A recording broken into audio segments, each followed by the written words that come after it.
ผมนี่มันผู้ใดผ่าตัดนี่อันนี้นะลูกว่าสวยป่ะนี่ฮึผู้ใดผ่าเฮ็ด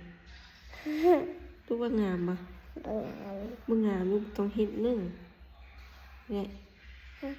ผู้ใดผ่าตัดอันนี้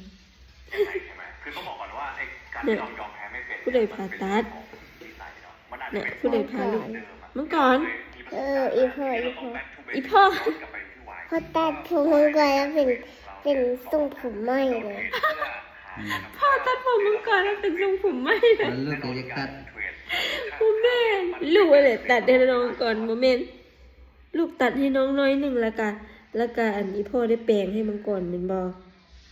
แล้วอันนี้นะลูกเห็นอยู่ใส่แล้วลูกจังตัดให้ อันน้อยๆค่ะ อันน้อยๆนะมีตัดอันน้อยๆฮั่นแต่ว่าผู้ใดพาลูกตัดผมแบบนี้นะใน TikTok ว่ะ